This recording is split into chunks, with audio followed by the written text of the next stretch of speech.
우리의 삶의 목표가 어디로 향하고 있는가에 대해서 나누려고 합니다.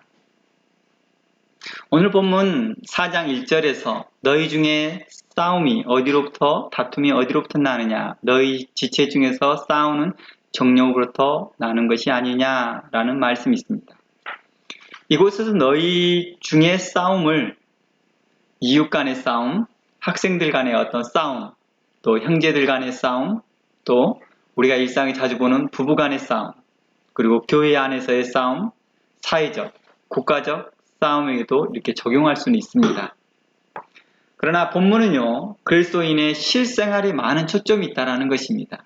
야고보서 4장 1절에서 말하고자 하는 이 싸움은 바로 그리스도인의 실생활의 관점에 많이 초점이 되어 있다는 것입니다. 즉, 성도로서 어떻게 살 것이냐에 대한 초점에서 성도로서 예배만 참여만 하는 것으로 말하지 않고요. 성도로서 일상에서 삶의 목적이 어디로 향하고 있는지에 대해서 우리에게 말하고 있다는 것입니다. 나 오늘 예배 참여했습니다. 나 오늘 예배 참여합니다. 안 합니다. 로만 결론 말하지 아니하고 예배에 참여하는 것은 기본이고 이제 성도로서 어떻게 일상생활을 살아갈 것인지에 대해서 이야기를 하고 있는 것입니다. 예수 그리스도로 만족하며 살고 있는지, 또 하나님 한 분으로 만족하고 살고 있는지, 성령님의 임재만으로 만족하고 살고 있는지를 우리에게 물어보고 있는 것입니다. 실상 말은 그렇게 하나 자신의 정욕과 자신의 유익과 자신의 자랑과 또 자신의 탐욕에 초점이 되어 있는지를 말하고 있다는 것입니다. 오늘 야고보서 4장 1절을 보면 너희 중에 다툼이 어디로부터 나느냐라는 이 말에서 이 정욕이라는 단어를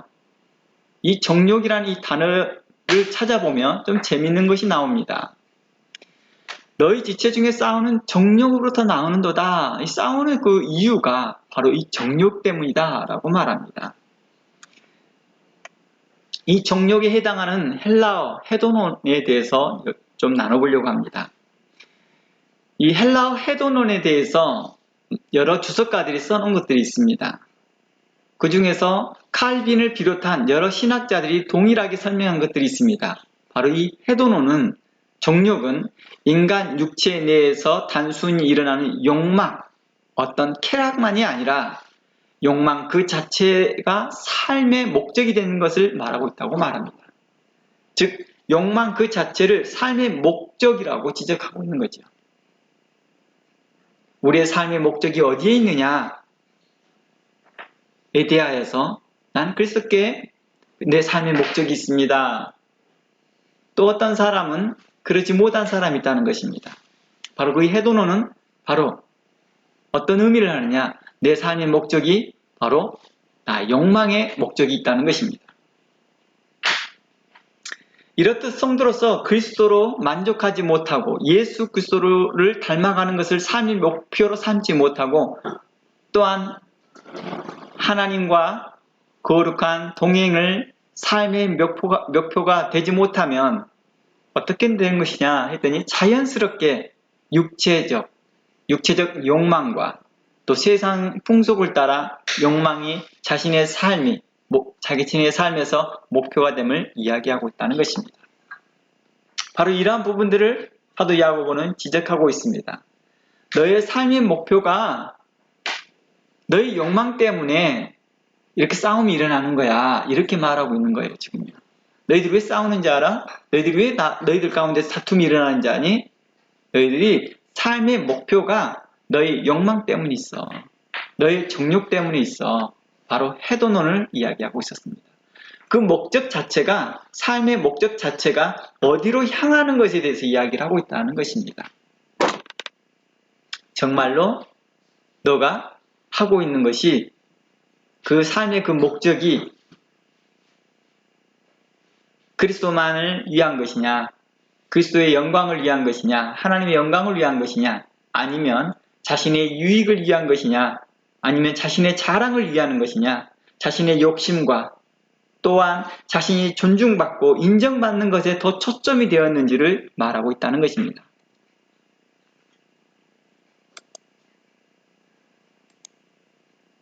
즉 당신의 삶의 목표가 어디를 향하고 있는지를 우리 스스로에게 점검해 보라는 또한 반어법적인 질문이겠죠. 너희 싸움이 어디로부터냐? 또 너희 다툼이 어디로부터냐? 어디로부터냐라고 물어보는 그 출발점들이 뭘 의미하고 있어요? 너희들이 어디를 향하고 있느냐? 너희 삶의 목표가 어디를 향하고 있느냐라는 것입니다. 삶의 중심이 그리스도의 영광, 그리스도를 위하여, 하나님을 위하여, 하나님의 영광을 위하여 행하고 있는지, 아니면 자신의 욕망, 자신이 얻고자 하는 것들, 자신이 존중받고 싶어 하는 것들, 자신이 이해받고 싶어 하는 것들, 또 자신의 자랑하고 싶은 것들에 초점이 있는지를 우리에게 말하고 있는 것입니다. 이걸 정욕적이다라고 표현했던 것입니다.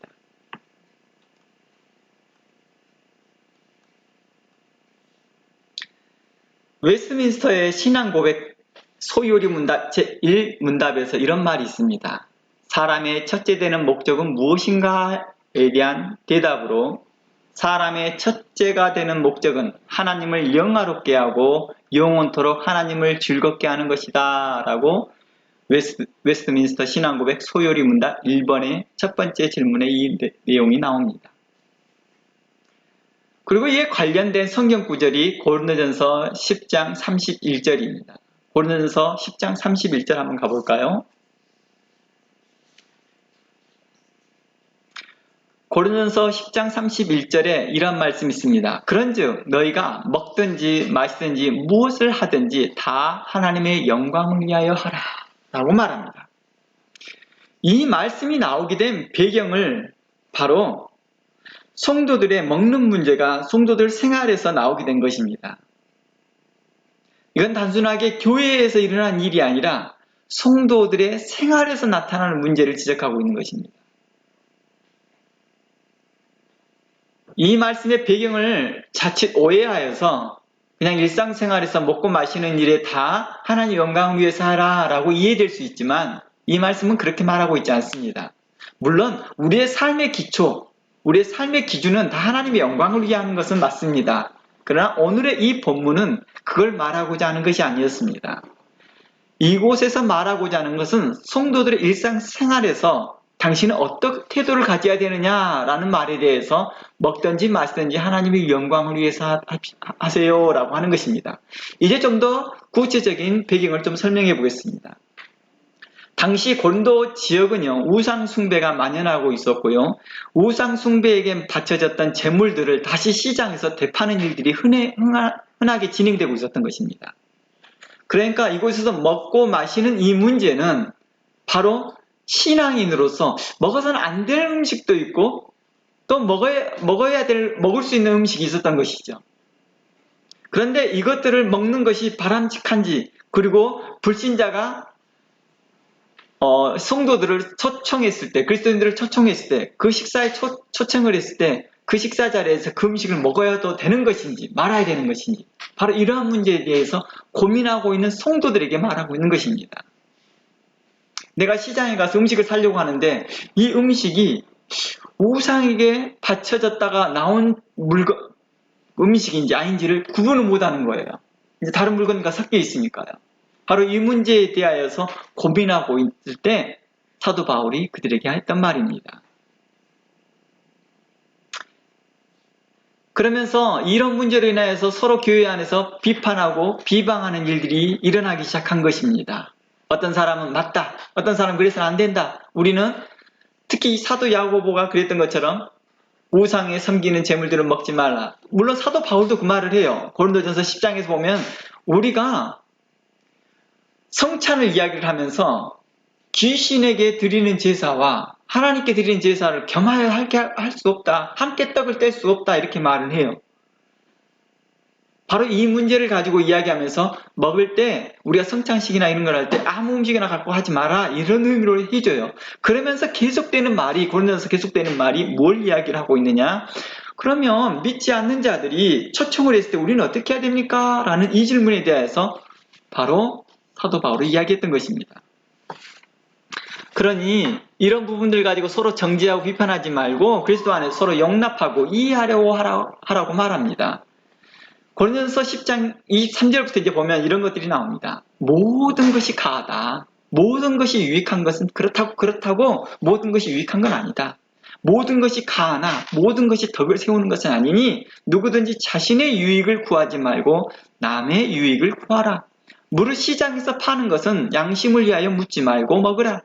이는 땅과 거기 충만한 것이 다 주의 것이라고 하는 것입니다. 이 모든 것이 다 주님의 것이니까 괜찮아. 이렇게 말하는 것이에요. 그러니 이거 어디에 사왔어? 어느 동네에 사왔어? 어느 가게에 사왔어? 하고 물어보면서 그거 먹지 말라고. 또 그 가게 주인에게 이거 어디에서 왔어요? 라고 물어보지 말라. 왜냐? 그 사람의 양심을 위해서 물어보지 말고 그냥 너 필요하면 사서 먹어라. 이렇게 말하고 있던 것입니다. 그리고 27절에서는 불신자 중에 누가 너희를 초청할 때, 식사 초대를 할 때 너희가 가고자 하거든 너희 앞에 차려놓은 것이 무엇이든지 양심을 위하여 어디에 사왔어요? 이 음식이라고 물어보지 말라고 말합니다. 그러니까 그 사람의 양심을 챌린지하지 말라는 것입니다. 자신의 의로움, 자신의 정결함만 생각하지 말고 다른 사람을 좀 배려 좀 해라 이렇게 말한 것이죠. 왜냐? 성도들에게 첫 번째 하는 말이 이렇게 말합니다. 그리스도 안에서 우리는 모든 것이 가합니다. 다 된다 이것입니다. 그렇다고 해서 모든 것이 유익하냐? 그렇진 않아요. 이렇게 말한 것입니다. 다 가하지만 할 수 있지만 다 유익한 건 아닙니다. 그리고 모든 것이 덕을 세우는 것은 아니기 때문에 신중하라고 말합니다. 그래서 모든 일들을 행할 때 그리스도 안에 있는 자유함으로 자기의 유익을 구하지 말고 남의 유익을 구하십시오 하는 내용이죠.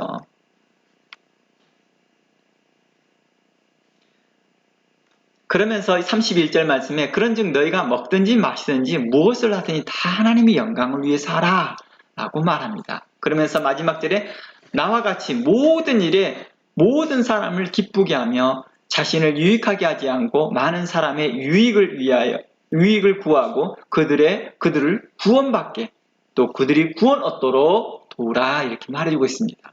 누구와 같이요? 사도 바울과 같이 나와 같이 이렇게 말하고 있지 않습니까?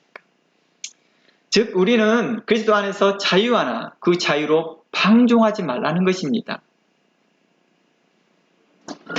자신의 유익만 자신에게 더 편리한 것만으로 사용하지 말고 서로 덕을 세우고 섬기고 자신보다 다른 사람의 유익 곧 이웃과 믿음이 연약한 자를 세우고 구원하는 일에 더 중심이 되는 것이 무엇인지 찾아보라는 것입니다.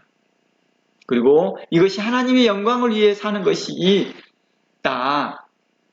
자신을 위해 사는 것보다는 다른 사람을 위해 사는 것이 하나님의 영광을 위한 거야 라고 교훈해 준 것입니다. 고린도전서는요. 그러니까 먹든지 마시든지 다 하나님의 영광을 위해서 하라 라는 것은 우리 일상생활의 모든 기준이 하나님의 영광을 위해 하십시오 라는 것은 이 본문에서 말하고자 하는 것이 아니었습니다. 이 본문에서 말하고자 하는 것은 뭐였어요? 바로 이웃들에 대한 배려였습니다. 성도로서 그리스도 안에서 자유로우나 이웃들에 대한 배려 또 믿음이 연약한 자들에 대한 배려였습니다. 그것이 바로 하나님께 영광이 되는 것이다. 그러니 그런 음식들을 먹을 때 그들의 양심을 위해서라도 물어보지 말고 즐겁게 먹어라. 다 하나님의 것이다. 다 하나님께서 만드신 것들이다. 만물에 충만하신 이가 주님이시다 라고 말했다는 것입니다. 그러나 다 하나님의 영광을 위하여 하란 말을 이제 오해하거나 잘못 적용하여서 이웃과 믿음이 연약한 사람과 주변 사람들을 배려하지 않고 오직 하나님께 영광을 위하여 오직 하나님의 영광을 위하여 하면서 주변을 시끄럽게 하는 경우가 있습니다.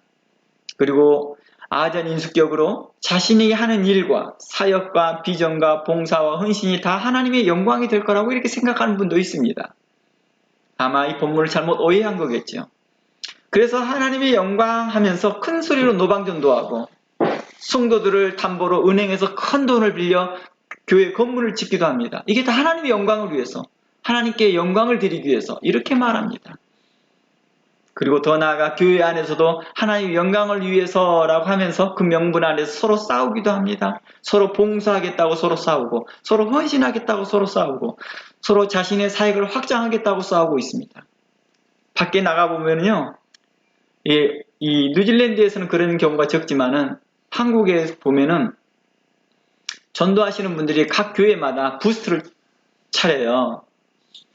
그리고 난 후에 거기에서 이것저것 주면서 마치 호객 행위하듯이, 고객 확보하듯이 서로 뭐합니까? 쟁탈전을 벌입니다. 마치 시장통에서 고객 확보하면서 싸우는 모습과 같습니다.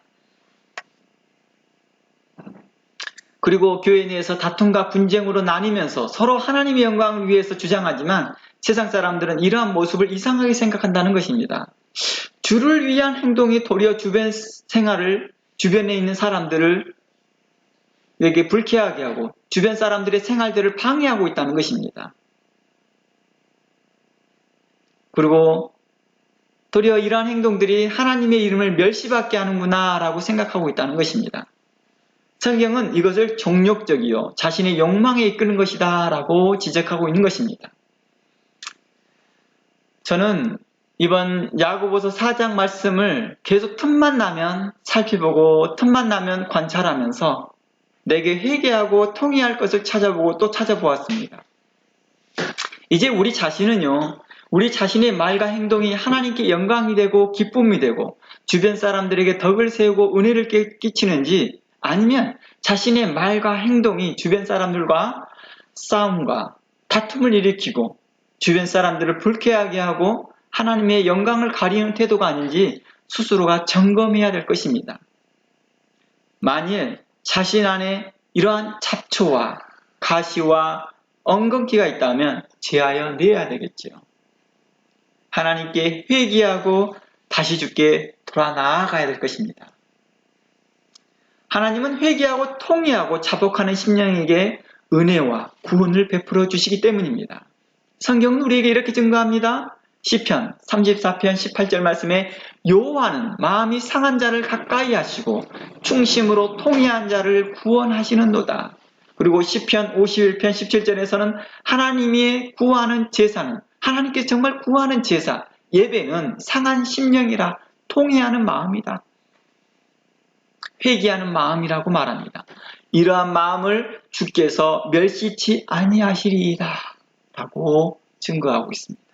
그리고 시편 147편 3절에서는 상심한 자를 고치며 저희 상처를 싸매시는 하나님이시다 라고 말합니다. 우리가 우리의 죄로 인하여 마음이 상심되었을 때 우리가 하나님께 회개하고 나아갈 때 하나님은 그걸 고치시고 이걸 싸매어 주시더라는 것입니다. 그리고 우리가 하나님께 회개하고 돌아갈 때 하나님께서는 그 마음을 멸시치 않으시다라고 말합니다. 우리를 긍휼히 여기시고 인애하시사 우리에게 다시 구원의 은총을 베풀어 주신다라는 것입니다. 이사야서 66장 2절 말씀에서는 2절에서 4절 말씀까지 내용을 보면 긴 내용을 보는데요. 우리에게 좀 명확한 부분들을 이야기하고 있습니다. 나 여호와가 말하노라 나의 손이 이 모든 것을 지어서 다 이루었다라고 말합니다. 무릇 마음이 가난하고 심령에 통회하며 나의 말을 인하여 떠는 자 그 사람은 내가 공고하려니와 라고 말합니다. 하나님께서 이렇게 말합니다. 마음이 가난하고 심령이 통회하는 자, 그리고 그런 자들을 뭐 해주겠다는 거예요? 내가 공고하겠다. 또한 나의 말을 인하여 떠는 자, 이 말은 무슨 말이에요? 하나님의 말씀에 무서워하는 자, 하나님의 말씀에서 두려워 떠는 자들. 이 말은 뭐 때문일까요? 그 회개의 외침일 것입니다.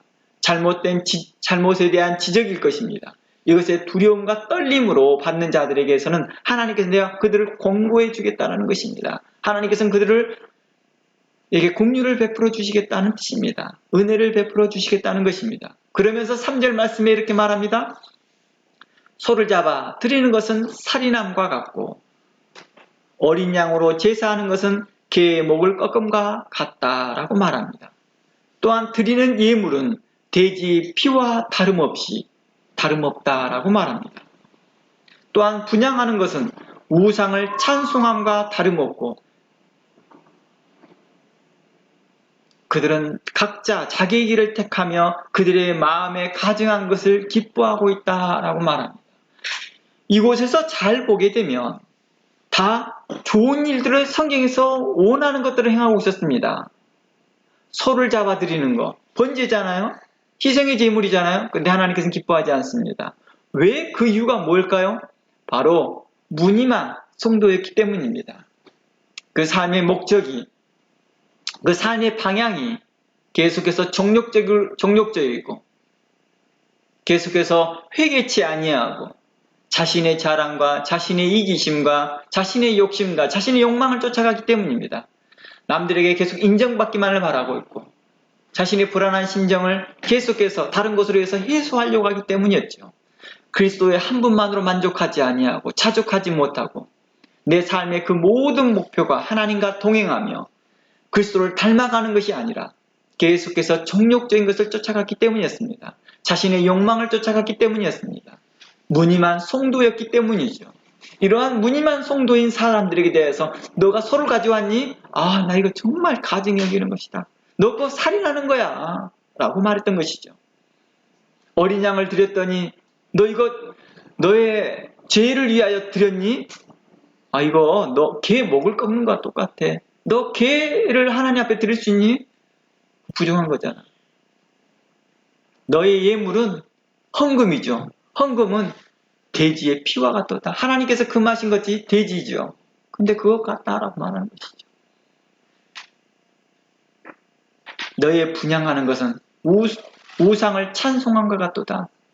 분양할 때 하나님께 그 시편 같은 걸 낭독하거든요. 분양을 할 때. 그러면서 음료를 넣어서 하나님께 찬양을 합니다. 오늘날 같은 찬양이죠. 성가대가 함께 일어나 찬양을 합니다. 분양을 할 때. 그런데 이것이 마치 누구를 찬양하는 것 같다고요? 우상을 찬송하는 것 같다라고 말합니다. 실상 분명코 나는 신앙생활을 하고 있어요. 내가 분명코 하나님을 섬긴다고 하나님 이름을 불러요. 그러나 하나님은 그렇게 생각하지 않고 있다는 것입니다. 그 안에 통회하는 마음이 없고 그 마음이 회개하는 마음이 없고 도리어 자신의 정욕을 쫓아가고 자기 이기심을 쫓아가고 자기의 정욕을 쫓아가고 전혀 자신에 대한 부분에 대하여서 자신의 유익만 쫓아갈 뿐이지 하나님의 영광을 구하는 것이 아니다 라고 말하고 있었던 것입니다. 그런즉 4절에 이렇게 하면 나 또한 죄송합니다. 다시 4장 1절로 가봅니다. 야고보 4장 1절로 봅니다. 4장 1절에 보면 너희 중에 싸움이 어디로부터 그리고 다툼이 어디로부터냐라는 이 질문에 대해서 이제 우리는 좀 새롭게 살펴보아야 될 것입니다. 너희 중에 싸움이, 너희 중에 다툼이 어디로부터, 무엇으로부터 출발되었느냐? 너의 정욕으로부터다. 너의 욕망으로부터다. 즉 다시 말해서 이 질문은 그들의 싸우는 이유를 물어보는 것이 아닙니다. 왜 싸워? 라고 물어보는 게 아니었어요. 이 질문의 뜻은 바로 너희들이 정욕 때문이냐, 너희 욕망 때문이야.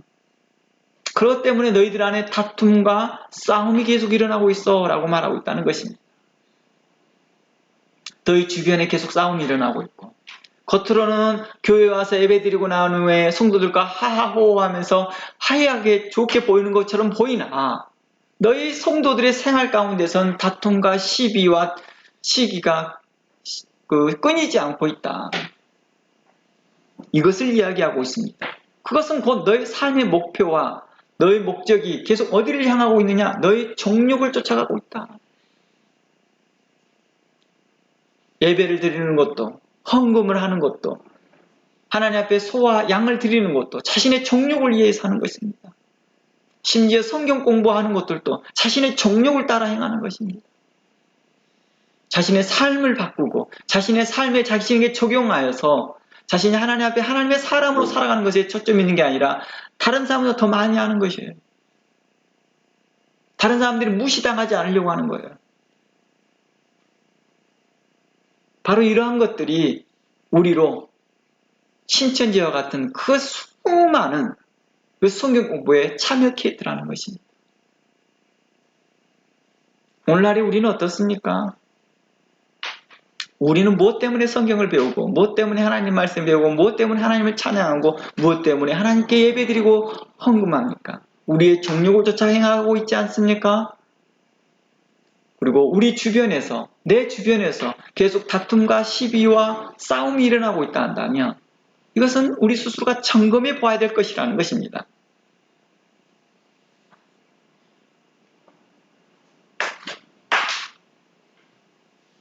우리에게 이렇게 질문합니다. 당신은 구주 예수 그리스도 한 분만으로 만족하십니까?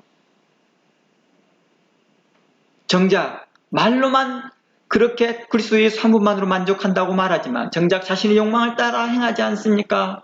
라고 우리에게 반문하고 있는 것 같습니다. 그리고 동시에 우리에게 책망하는 말씀입니다. 그러니 우리들 안에, 당신들 안에, 또 여러분들 안에 싸움과 다툼이 일어날 때 다른 사람 탓만 하지 말고 본질적으로 당신 안에 있는 그 욕망을 찾아보라는 것입니다. 혹시 당신 안에 그 욕망 때문이 아닌지, 남들에게 인정받고 싶어 하고 무언가에서 자신의 원하는 것을 얻고자 해서 그러고 있는지, 만일 그러한 정욕적으로 행하고 있다면 당신들이 아무리 구하여도 아무것도 얻지 못할 것입니다 라고 말하고 있는 것이 야고보서 4장이었던 것입니다. 이제 야고보서 4장을 기초하여 성경 전체에서 싸움과 다툼에 대한 이해를 돕기 위해서요, 제가 싸움과 다툼이 일어나는 일들을 크게 두 종류로 나눠보았습니다. 이제 야고보서 4장을 기초하여서 성경 전체에서 싸움과 다툼이 왜 일어나는지에 대해서 좀 더 구체적으로 살펴보고자 합니다. 야고보 4장을 기초해서 벗어나질 않더라는 거예요. 먼저 싸움과 다툼이 일어나는 그 두 종류 중에서 그 첫 번째가, 먼저 싸움과 다툼은 양쪽 다 문제가 있을 때가 있습니다. 그렇죠? 쌍방 간에 문제가 있다는 것입니다. 우리 그런 거 있죠. 부부싸움 하거나 어떤 학생들 간에 싸움이 있거나 아니면 주변에 싸움이 있을 때 너도 똑같으니까 그가 싸우는 거야. 너도 똑같으니까. 너도 잘못 있으니까 그런 거야. 양쪽도 잘못 있다는 것이죠. 예를 들어서 오늘날처럼 코로나 팬데믹으로 인해서 서로 먼저 사겠다고 질서를 지키지 않을 때의 일입니다. 우리가 예전에 처음에 팬데믹이 막 일어날 때 어떤 일이었습니까? 매스컴에서 자주 싸우는 모습들이 자주 봅니다. 시장 통해서요. 먼저 사겠다는 것입니다. 결국 양쪽 모두 불안으로 인해 질서와 비열가 뭐해야 됩니까? 결핍됩니다. 그리고 대신해서 자신의 불안을 해소하려는 본능적이고 정욕적인 태도만 남게 되는 것입니다. 특히 우리가 육에 속할 때는 불안하면 불안할수록 우리 몸과 마음은 본능적으로 안정을 찾으려고 하거든요. 이게 배에 무슨 시스템이라 합니까? 한쪽으로 기울게 되면 다시 원래 복귀하려고 하는 그 성향을 갖는 거죠. 복귀 성향이라 하죠. 원상복귀하는 성향이 있다는 것입니다. 그러니까 자신의 불안감을 해소하려고 하는 원상복귀하려고 그 마음 때문에 뭐 하려고요? 본능적으로 종욕적인 태도를 취하더라는 것입니다. 이러한 종욕적으로 인하여서 종욕적인 것을 면밀히 살펴보면 자신의 불안한 마음에 대한 안정을 찾기 위한 자극적인 말과 행동으로 이제 이런 다툼들이 일어나더라는 것입니다. 그 마음의 안정을 찾기 위해 그리스도께 향하고 있는 게 아니라 바로 정욕을 향하고 있었기 때문입니다. 그리고 두 번째는요, 한쪽의 문제로 인한 것들입니다. 불면코 싸움은 손뼉도 마주쳐야 소리가 난다고 하는데, 싸움은 불면코 두 사람이 양방 간에 문제가 있어 싸움이 일어나는데 이번에는 한쪽에 문제만 있는 것도 있다는 것입니다.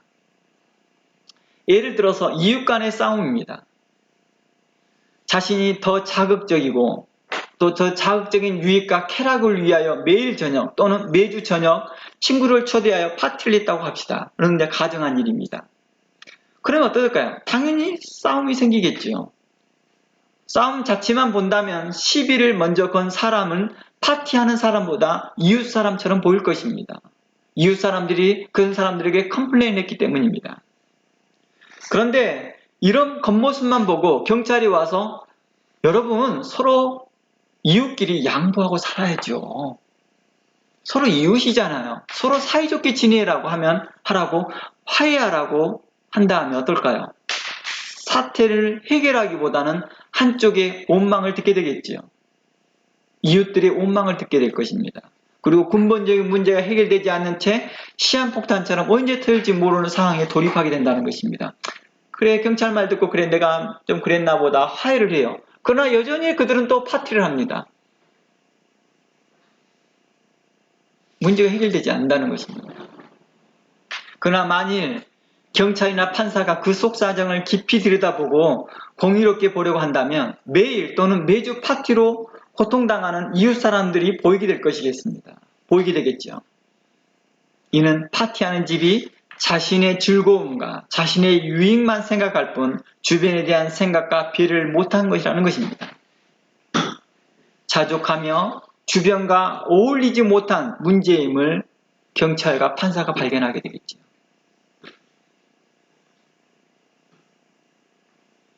좀 전에 고린도전서의 말씀처럼 무엇을 먹든지 마시든지 다 하나님의 영광을 위하여 하라라고 했습니다. 매일의 파티가 자유롭지만 주변 사람들에게 유익과 배려가 되는지를 살펴봐야 되는데 그렇지 않다는 것입니다. 오직 자신에게만 유익되는 것만 찾아보더라는 것입니다. 이것을 정욕적이다라고 말하고 있다는 것입니다. 욕망적이다라고 말하는 것입니다. 그러므로 우리의 신앙생활 중에 다툼과 시비와 싸움이 있으면 우리는 어떻게 될까요? 바로 이러한 것들이 있는지 찾아보는 것입니다. 만일 경찰과 판사가 떠들고 파티하는 사람들을 이제 이러한 자세한 내용들을 간파하고 알고 나서 그들을 자중을 시키고 그들에게 모임 해산을 요청했다 한다면 그동안 고통당했던 이웃들은 어떻게 주는 거예요? 신원해 주는 것입니다. 그 어려움들을 해결해 주는 것이죠. 그래서 우리가 이러한 다툼과 시비를 볼 때 섣불리 판단하지 말아야 되는 것이죠. 신중하게 살피어 말해야 합니다. 그래서 성경은 명철한 자는 섣불리 말하지 않는다고 말합니다. 성경에서 명철한 자는 하나님의 말씀을 의지하여 이를 통해 합리적이고 올바른 판단과 올바른 통찰력을 가지고 있는 자를 명철한 자라 말했다는 것입니다. 그래서 하나님은 우리에게 사람을 외모로 판단하지 말고 오직 의롭게 공의롭게 행하라고 하였습니다. 그리하여 판단할 때 가난한 자의 편에 들지도 말고 그렇다고 세력 있는 자라고 두둔하지 말라고 레위기 18장 15절에서 말합니다. 이곳에서 가난한 자는 오늘날의 일명 사회 약자라고 볼 수 있습니다. 그리고 세력 있는 자는 오늘날의 부와 권력 있는 사람이 될 수 있습니다. 그러나 성경은 그들의 외모로 판단하지 말래요. 아, 돈이 많이 있으니까, 권력이 있으니까 저 사람은 나쁜 사람일 거야. 저 사람은 자신의 유익을 취할 거야. 그리고 또 가난한 사람을 보면서 저 사람 불쌍하니까 하면서 그렇게 그들의 편에 들지 말라는 것입니다. 그리고 저 사람들에게서 외모로 판단하지 말라는 것입니다. 성경은 그들의 외모로 판단하지 말고 오직 공의로 판단하라고 말합니다. 그래서 혹 가난한 자, 혹 사회적 약자가 소송하면서 어떤 부한 자들에게 대해서 권세인 자들에게 대해서 소송을 걸 때에 은근히 그들을 호의하지 말라는 것입니다. 호의를 베풀거나 그들에게 선을 베풀려고 하려 하지 말라는 거. 선이라 하지 말고 호의가 맞겠죠. 호의를 베풀려고 하지 말라고 말합니다. 이 내용이 출애굽기 23장 23절에 참고된 내용입니다. 자칫 어리석은 생각과 또 어리석은 마음으로 악인을 두둔할 수 있거든요. 악인을. 그리고 의인을 억울하게 하는 일들을 벌일 수 있기 때문입니다. 전에도 말했지만 부자들 중에 겸손한 자들이 많다는 것입니다. 그리고 가난한 자들의 악한 자들이 많다는 것입니다. 그러니 우리는 이 일에 공의롭게 행해야 된다는 것입니다. 만일 의인을 억울하게 하는 것은 하나님 앞에 선하지 못하며 하나님 앞에 의롭지 못하다라고 성경은 가르치고 있습니다. 이는 잠언 18장 15절의 말씀을 참고했습니다. 즉 사람을 외모로 판단하는 것이 그만큼 선하지 못하고 의롭지 못하다는 것을 말하고 있는 것입니다. 사도 야고보는 그동안 1장부터 3장까지 여러 말로 우리들에게 또 교회들에게 교훈하였습니다. 이러한 교훈이 나오기까지는 그는 교회를 면밀히 살펴보고 또 관찰했을 것입니다. 그리고 그는 성령을 감동하심을 따라 교회들에게 이 서신서를 곧 야고보서를 썼을 것입니다. 이번 4장도 지금 현재 우리가 야고보서 4장을 강의하고 있는 이 중에서 바로 이 4장도 동일한 관점에서 교회 안에 일어나는 싸움과 다툼이, 또 성도들 사이 생활 가운데서 일어나는 싸움과 다툼이 오랫동안 지속되었고, 그것들을 관찰하고 세심히 면밀히 살펴본 바 성도들 안에 나타나는 이 싸움과 다툼이 정욕적인 태도 때문인 것을 발견하게 된 것이죠. 자신의 욕망을 쫓아가는 것, 해돈을 쫓아가는 것, 자신의 욕망을 위해서만 살아가고 있는 모습같이 보였습니다. 그들은 무늬만 그리스도인이라 할 뿐 그들은 계속 자신의 욕망을 위해 생하는구나 라는 것을 보고 관찰하고, 사도 야고보는 너희 중에 싸움이, 너희 중에 다툼이 왜 일어나느냐?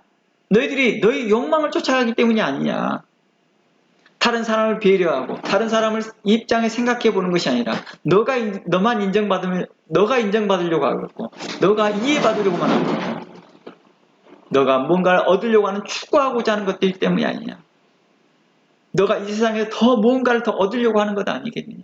너희가 그리스도로 만족하지 아니하고 이런저런 것을 얻으려고 하는 것 아니냐. 또한 너희들의 불안을 해소하기 위해서 이것저것 추구하고 있기 때문이 아니냐라고 하는 것이었습니다.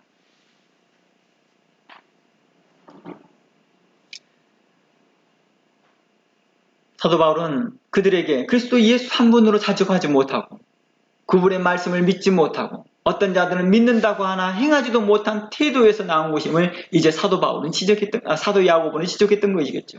너희는 말로만 하지 행함이 없도다. 도리어 성도들은 정욕적으로 행하고 세상을 따라 행하고 육체를 따라 행하고 있었던 것입니다. 이 모든 것이 하나님과 원수된 것임을 인지하지 못한 채 말입니다. 이제 성경을 통해 공동체 안에서, 성도들 안에서 정욕으로 말미암아 다툼이 생기는 모습을 이제 좀 더 몇 가지 사례를 보면서 살펴보겠습니다. 출애굽기 17장 가보겠습니다. 출애굽기 17장 2절 말씀입니다. 백성이 모세와 다투어 이르되 우리에게 물을 주어 마시게 하라. 모세가 그들에게 이르되 너희가 어찌하여 나와 다투느냐? 너희가 어찌하여 여호와를 시험하느냐? 7절 그가 그곳 이름을 마사 또는 무리바라 불렀으니 이는 이스라엘 자손이 다투었으며, 또는 그들이 여호와를 시험하여 이르기를 여호와께서 우리 중에 계신가 안 계신가 하였음이니라. 이거 출애굽기 17장 2절과 7절을 보면 이제 그 싸움의 원인들이 나오기 시작합니다. 이곳에서 모세와 백성이 다퉜다라고 나옵니다. 그러나 본질적으로 다툼의 발단은 누구에게서 온 것입니까? 바로 자족하지 못하는 백성들 때문입니다. 하나님을 끝까지 신뢰하지 못하는 백성들이었습니다. 그들은 그럽니다. 우리 중 안에 하나님이 계신가 안 계신가? 이건 뭐 때문인가요? 자신의 기도 응답이 안 되면 이런 말들을 많이 하잖아요. 또 주변에 자신의 환경이 갑작스레 어려워지면 이러잖아요. 하나님이 계시다면 이런 일이 있을 수 있어? 이렇게 말하잖아요.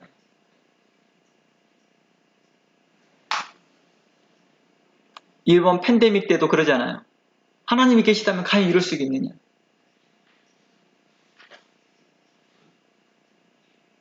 이 일로 인하여서 그 불안한 감정으로 인하여서 뭘 합니까? 그 불안한 감정이 다시 마음 스스로 안정을 자려고 스스로 본능적으로 행하기 때문에 본능적으로 어디를 쫓아간다고요? 정욕적으로 되더라는 것입니다.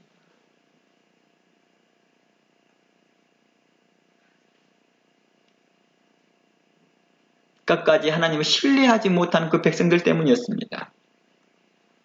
이스라엘 자손이 다투었는데 그 이유가 하나님을 끝까지 신뢰하지 못하고 자신의 환경이 궁핍해지니까 하나님이 우리 중에 계신가 안 계신가 이제 고민해버립니다.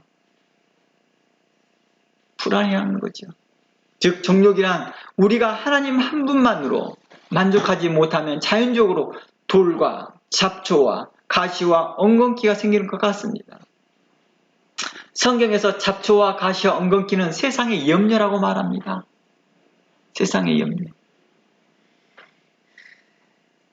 우리 안에 있는 두려움, 우리 안에 있는 불안함. 이러한 모든 것들이 누구에게 인정받고 싶어 하는 것들. 무엇이 없음으로 인해서 환경의 어려움으로 인해서 그 불안함이 로 인해서 찾아오는 것들이 바로 욕망이고 정욕적인 것들이 찾아오더라는 것입니다. 이로 인하여서 그 발단으로 인해서 결국 싸움이 일어나더라, 다툼이 일어나더라 이렇게 말하고 있는 것입니다. 그리고 돌은 회개치 아니하는 마음을 말하고 있었습니다. 그 강팍한 마음을 돌이라고 말했다는 것이죠.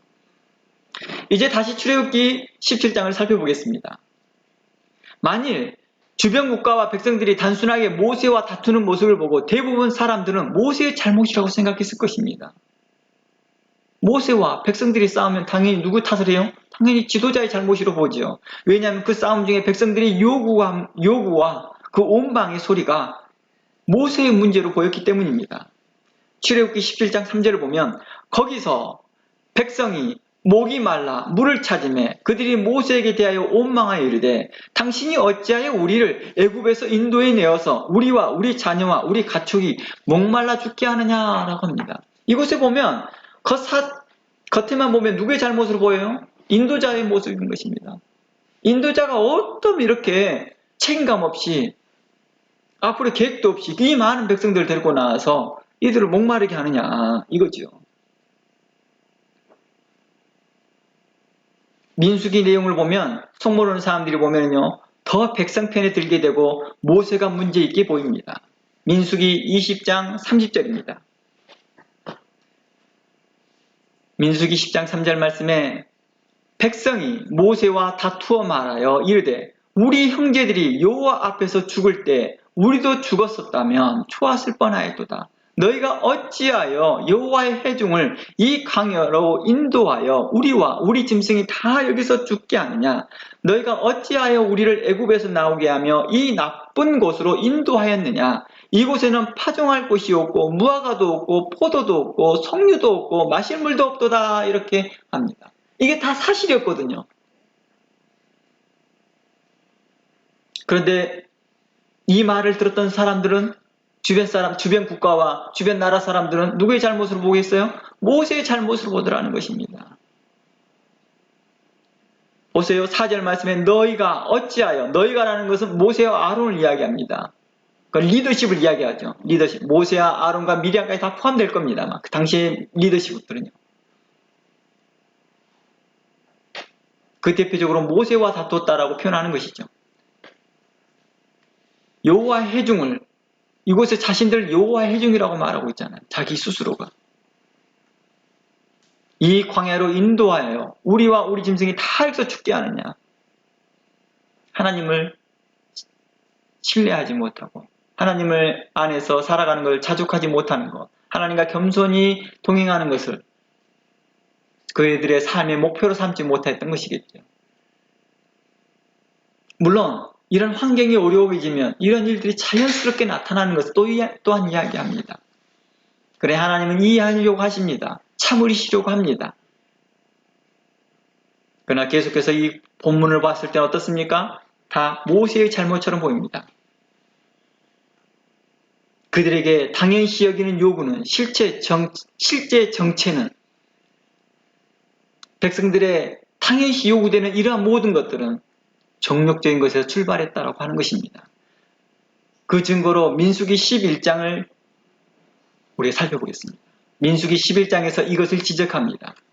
민수기 11장 4절 말씀에 그들 중에 섞여 사는 다른 인족들이 탐욕을 품음에 탐욕, 바로 정욕,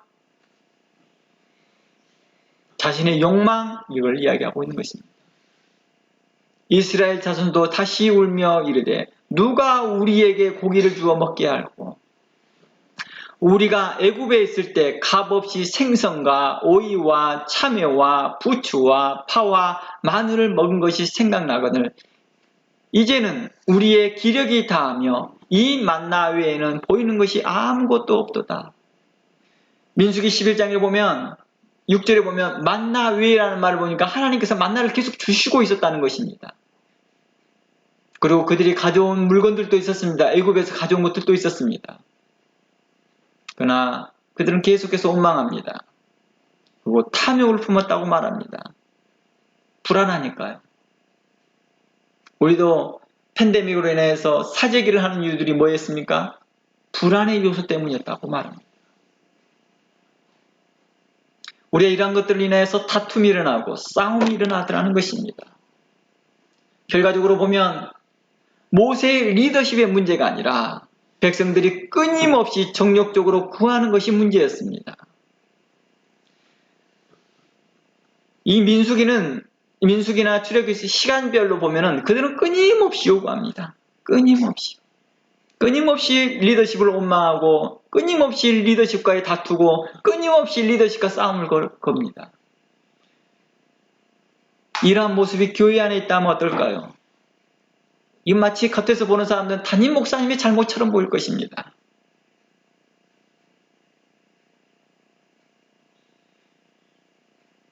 그러나 그는 한편의 잘못이었습니다. 리더십이 좀 잘했으면 그런 일이 안 벌어졌겠지 라고 생각할 줄 모릅니다. 그러나 하나님은 어땠습니까? 백성들이 세상적이고 육체의 욕심을 따라 생각하고 이방신을 섬겼던 그들을 하나님은 책망하십니다. 이는 하나님과 원수대인 것을 알고 행하였기 때문입니다.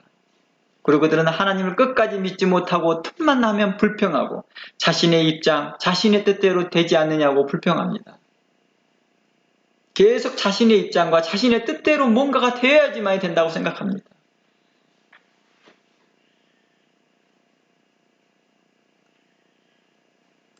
모세에게는 한없는 온유함을 요구하면서도 모세에게는 끝없는 인내를 요구하면서도 자신들은 온유하지 못하고 인내하지 못합니다.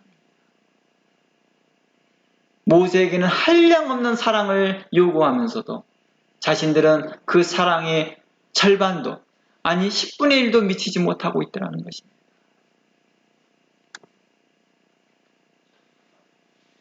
우리는 어떻습니까? 오늘날 교회의 모습들은 어떻습니까? 교회 안에서 계속해서 불평불만하고 목회자와 싸우고 성도들끼리 다투고 싸우는 이런 일들에 대해서 사도 야고보가 이야기하고 있었던 것입니다. 너희들이 계속해서 챌린지하는구나. 성경을 보면 사도 바울과 성도들이 싸우는 내용이 종종 나옵니다. 사도 바울이 막 화가 난 말들을 서신서에 절제하면서 써나가는 것들이 참 많이 나와요. 특히 고린도 교회에서는 사도 바울의 사도성을 의심하면서 하기부터 시작해서 사도 바울에 대한 사례비를 줄 거냐 말 거냐를 가지고 별의별 이야기를 다 꺼냅니다. 그들의 원망과 시기가 끊어지지 않고 있었습니다. 광야교회에서는 모세를 향하여 계속해서 모세를 대항하며 있었던 것이죠. 이 모든 것이 자신의 종력에서 나왔다고 생각하지 못합니다. 다 말이 화려하니까요. 너희가 하나님의 회중을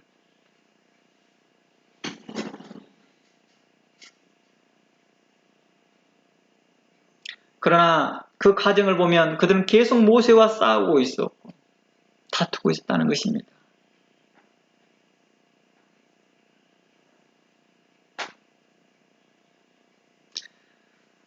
마치 광야에서 오늘날 코로나 팬데믹처럼 그들은 먹을 것과 입을 것과 그리고 활동이 제한되어 있었습니다. 이러한 상황에서 백성들은 자신들의 의견을 안 들어주고 자신들의 상황을 이해해주지 않고 자신들의 긴급한 상황을 몰라준다고 불평만 내놓고 있으라는 것입니다.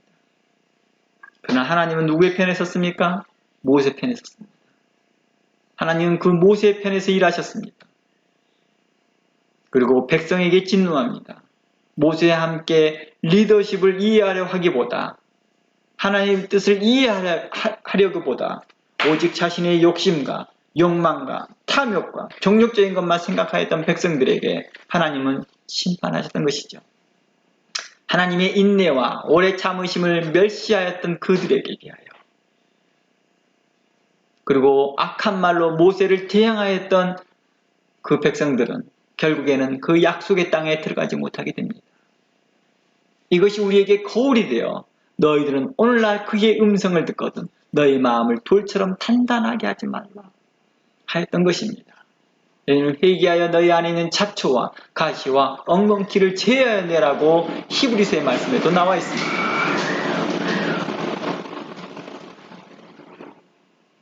싸움과 다툼은 모세와 백성이 똑같아서가 아니라 정욕을 쫓아 행하는 자들이 모세를 대항한 것이었습니다. 시편 34편 18절에 이렇게 나옵니다. 마음이 상한 자를 가까이 하시고 중심으로 통회하는 자를 구원하시는도다. 19절 말씀에 의인은 고난이 많으나 여호와께서 그 모든 고난에서 건지시는도다. 그 모든 뼈를 보호하시며 그 중에서 하나도 꺾이지 아니하는도다. 악이 악인을 죽일 것이라 의인을 미워하는 자는 벌을 받을 것이다 라고 말합니다. 이것을 모세에게 대입해서 본다면 모세는 의인으로서 19절에 많은 고난을 받았습니다. 사람들의 오해도 많이 받았을 것이고 사람들의 원망과 불평과 불만들을 가득 한 몸으로 다 받아냈습니다. 그는 어떻게 보면 외로워 있는지도 모르겠습니다. 그러한 리더십 가운데에서 오직 하나님이 그의 편에 섰다는 것입니다. 하나님께서는 그의 모든 고난에서 건지셨습니다. 그의 모든 뼈를 보호하셨고 하나도 꺾이지 않게 하였더라는 것입니다. 그러며 의인을 미워하는 자들에게 대하여 모세를 미워하는 자들, 모세와 함께 있는 리더십들을 미워하는 자들에게 불평 불만을 했던 자들에게 하나님은 심판하셨더라는 것입니다. 그러므로 히브리서 13장 17절 말씀과 같이 우리에게 이렇게 말합니다. 너희를 인도하는 자들에게 순종하고 복종하라. 그들은 너희 영혼을 위하여 경성하기를 자신이 청산할 자인 것 같이 하느니라.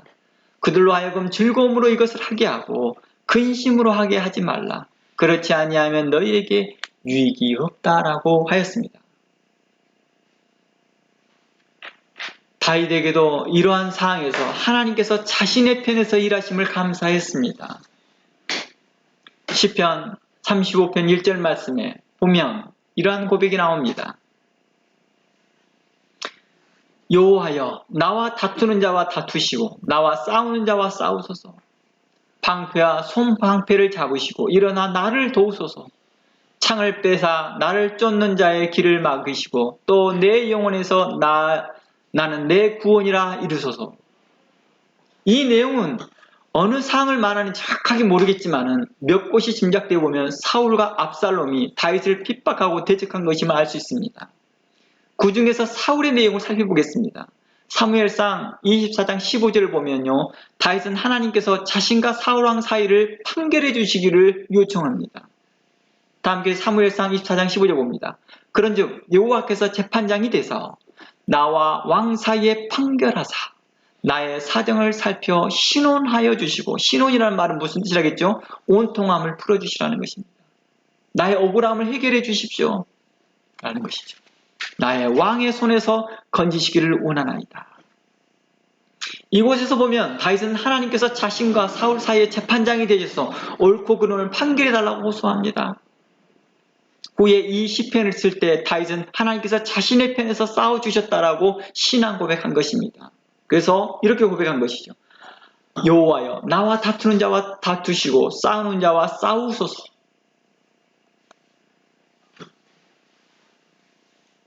마치 변호사가 자신을 위해 싸워주듯 말입니다. 하나님께서 자신의 편에 싸워주신 것입니다. 다윗의 비통함과 온통함을 신원해 주신 것입니다.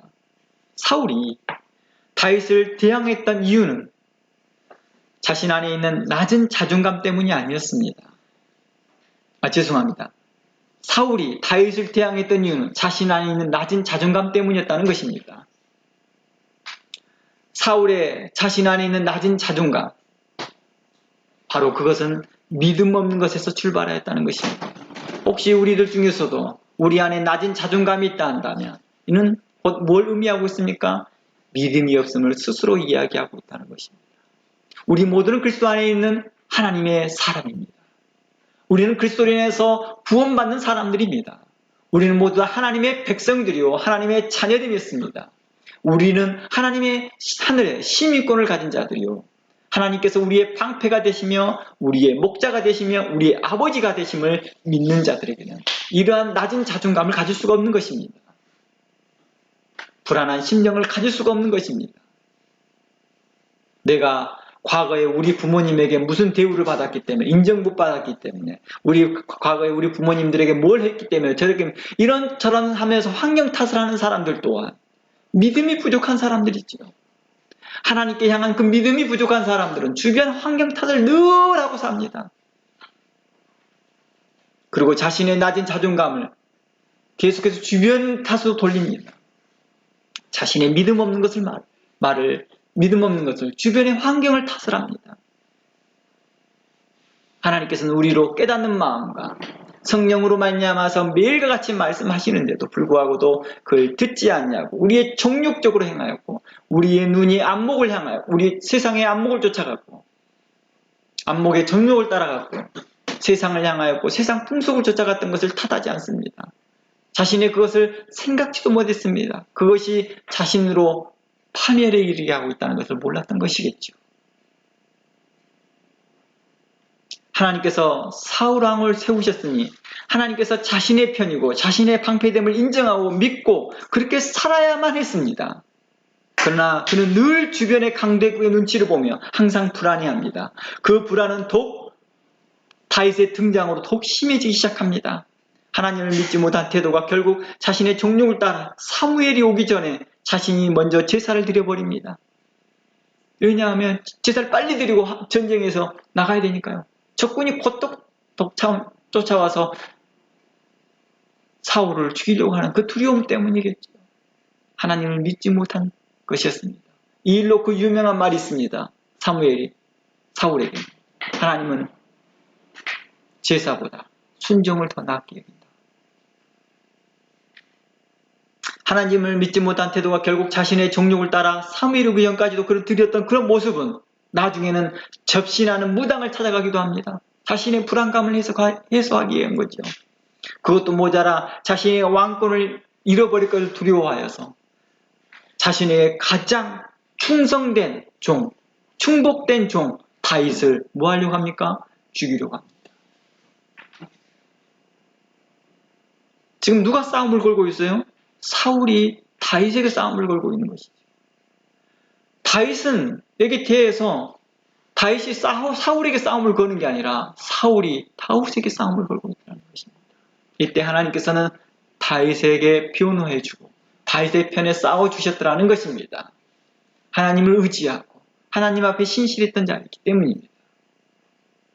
혹시 우리 안에서 그리스도인이라 하면서도 무늬만 그리스도인으로 살아가면서 낮은 자존감, 불안한 심정, 여유롭지 못하는 마음들, 주변의 환경 탓으로 이 사람 탓하고 저 사람 탓하고 늘 어떤 문제가 있으면 주변 탓, 환경 탓을 하려고 하고 자신의 것을 바라보지 못하는 이러한 심령이 있다면 혹 내 안에 정욕적인 것이 있지 않을까, 내 욕망이 있지 않은가, 내 안에 그리스도로 인해서 만족한다고 하나 그것은 말만 그러고 있지 않는가, 내 정말 나의 신앙 모든 고백이 그리스도로 만족하며 살고 있는지를 다시 한번 살펴보기 원합니다.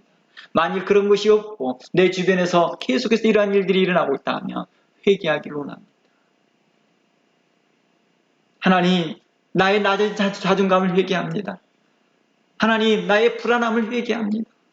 하나님, 나의 정욕적으로 행하여 주변과 싸우고 다투었던 걸 회개합니다. 다른 사람을 배려하지 못하고 하나님의 영광 하면서 내가 살았던 걸 회개합니다.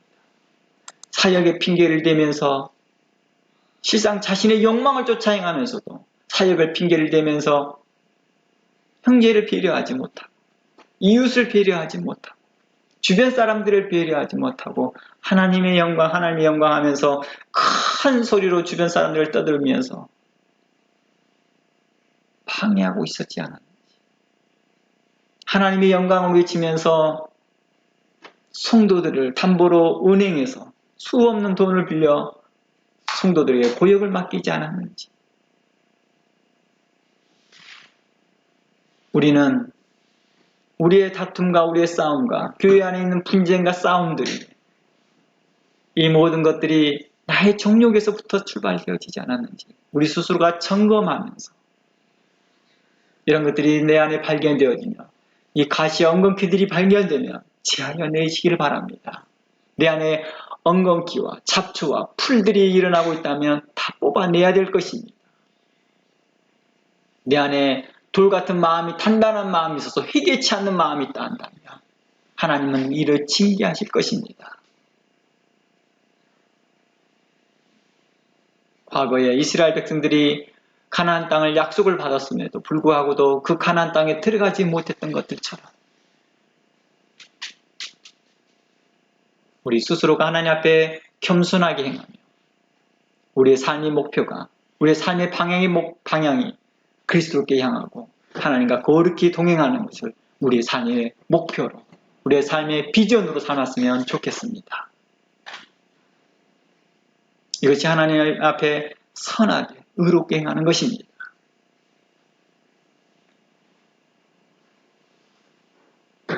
하나님을 믿는다 하나 삶의 목적이 종력을 따라 행한다는 것은 실상 무늬만 송두일 뿐 항상 근심과 불안과 안전을 갖지 못하고 이것저것을 하나 하나님을 단 하나도 기쁘게 하지 못한다는 것입니다. 하나님은 우리에게 요구하는 것은 겸손히 하나님과 동행하며 그의 뜻을 따라 행하는 것입니다. 정서적 불안을 갖고 있으면서 하는 것처럼 계속 이것저것 사역을 벌리고 있고 계속 저것저것 이것저것 헌신을 하고 있으나 하나님은 기뻐 받으시지 않으시는 것은 우리 안에 정욕 때문이었고 우리 안에 있는 탐욕 때문이었고 우리 안에 있는 불안함감이요 우리 안에 있는 낮은 자존감 때문이었습니다. 하나님은 그러한 기도들을 듣지 않으시더라는 것입니다. 하나님은 통회하고 참회하고 하나님 앞에 간절한 마음으로 가는 자들을 하나님은 그 간구를 멸시하지 아니하시고 그 간구를 들어주시고 그들에게 은혜를 베풀어 주신다 약속하였습니다. 우리는 그 말씀을 믿고 우리는 나아가기를 원합니다. 하나님께서 우리를 회복시키실 것입니다. 우리를 다시 굳게 세우실 것입니다.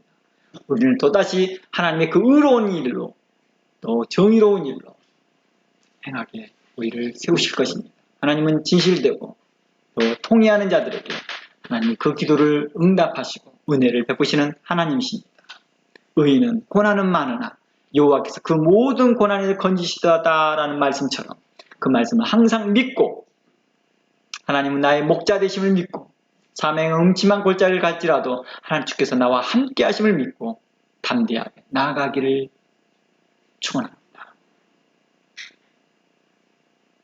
그리하여 하나님께 복을 받으며 하나님께 인정받는 여러분 모두가 되기를 주의 이름으로 축원합니다. 다 함께 기도합니다. 하나님